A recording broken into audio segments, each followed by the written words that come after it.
My name is Fatima, and I want to share my story with you. I was born in Tehran, Iran in 1985. When I was only 3 years old, my mother died from an illness. I don't remember much about her, but my father would sometimes tell me she was a kind woman who loved to pray. Growing up without my mother was very hard. My father, Ahmad Hosseini, tried his best to raise me, but he was often busy with his work as a carpet merchant. He would wake me up every morning at 5 a.m. for far prayers, but I always felt sleepy and didn't want to get up. Fatima, why are you always lazy about prayers? My father would ask me with a stern voice. Your mother was very religious. Why can't you be like her? I didn't know what to say. I just felt empty inside. When I turned 7 in 1992, something strange started happening. I began having dreams about a man with kind eyes who would speak to me gently. He never told me his name, but he always made me feel peaceful and loved. In one dream, I remember him saying, "Little one, do not be afraid. I am with you always." But I was just a child. I didn't understand what these dreams meant. I was too scared to tell my father because he was already upset with me for not being interested in our daily prayers. Sometimes I would skip prayers and hide in my room, and when he found out, he would get very angry. Fatima, where were you during Maghrib prayer?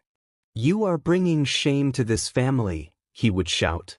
I would just cry and promise to do better, but inside I felt lost and confused. As I grew older, my struggles continued. When other girls my age would go to the mosque for Friday prayers, I would find excuses not to go. My father noticed this and would often lecture me. One Friday in 1998, when I was 13, he sat me down and said, "Fatima, I am very worried about you. Your lack of interest in Islam is making me wonder if you will ever be a good Muslim woman. What will people say about our family?" I wanted to tell him about my dreams, but I was too afraid. The dreams kept coming, and the kind man would sometimes say things like, "I have plans for you, dear child.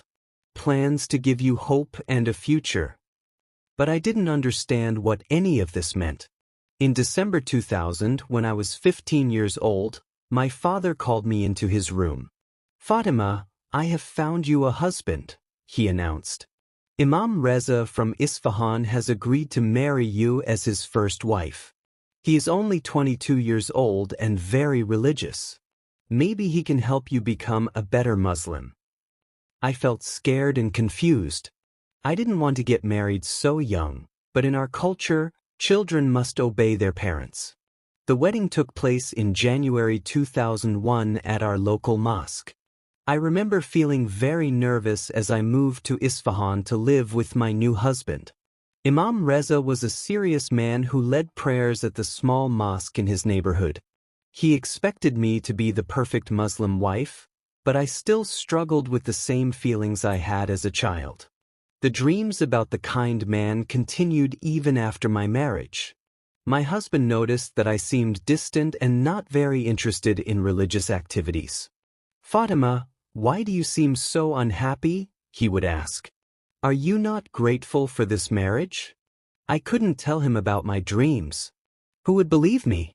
After 2 years of marriage, in 2003, my husband became worried because I hadn't gotten pregnant yet. "Maybe Allah is not blessing us because you are not faithful enough," he said one day. This made me feel very sad and ashamed.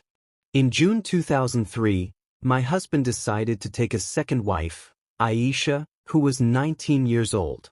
When she became pregnant just 5 months after their marriage, I felt even more worthless and forgotten.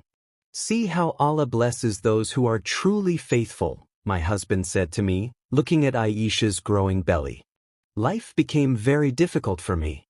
Aisha, the second wife, was not kind to me.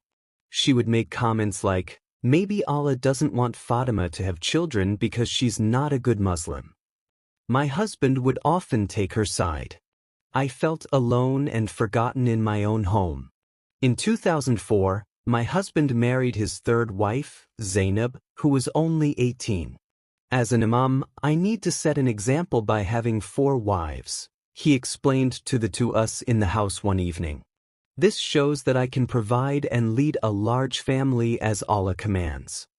When Zainab gave birth to a son just 8 months after their wedding, I felt completely broken.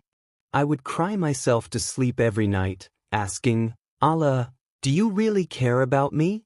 My mother died when I was 3, and now my marriage is falling apart because I can't have children.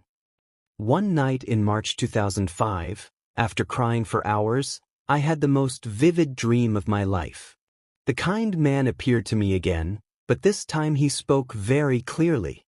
My daughter, he said, I have plans for you. I want you to take a message of peace to those who are lost and hurting. They will learn from your story of pain and how I turned it into purpose. I was confused. But sir, I don't even have peace in my own life. How can I tell others about peace? I've been sad since I was a child. He turned gently and said, I have chosen you and you are the right person for this work. 2 days after this dream, on March 15, 2005, my husband called me to his room. Fatima, I am divorcing you, he said simply. You have not given me children, and I need wives who can help build my family legacy. I felt sad but also strangely relieved. When I returned to my father's house, he looked at me with pity. My daughter, you have suffered enough, he said. Go to Mashhad to stay with your Uncle Hassan. Maybe a change of environment will help you heal. When I arrived in Mashhad in April 2005, I noticed something different about my Uncle Hassan. He seemed more relaxed and peaceful than the other men in our family. He didn't seem to pray 5 times a day like other Muslims, and he never talked about going to mosque. After living with him for 2 weeks, I felt comfortable enough to share my story. One evening, I told him about my dreams and the kind man who had been appearing to me for years. Uncle Hassan listened carefully, then said, Fatima, it sounds like Jesus Christ is calling you to spread his message of peace and love. My eyes widened. Uncle, how do you know about Jesus? And how do you know what my dreams mean? He got serious and said, because Jesus called me too, 7 years ago. That's why I left Tehran and came here to Mashhad. I couldn't practice Christianity openly around your father and other family members. For the first time in my life, I felt like someone truly understood me. That night, April 28, 2005, Jesus appeared in my dream one more time. This time, when I looked up at him, a bright light surrounded me, and I heard these words clearly, I give you boldness to speak freedom and peace to the brokenhearted. When I woke up, I felt a peace I had never experienced in my entire life.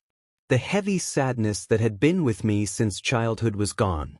The next day, Uncle Hassan took me to a small underground church in Mashhad where I was baptized in secret. Pastor Amin, who led the church, helped me study the Bible for 9 months. During this time, I learned about God's love, my purpose here on earth, and God's good plans for my life. In February 2006, I met Isaiah, a man who had also left Islam to follow Christ 2 years earlier. We fell in love and got married in June 2006. In March 2007, I gave birth to twins, a boy and a girl. I named them Alexander and Alexis, which means defender and helper in Greek.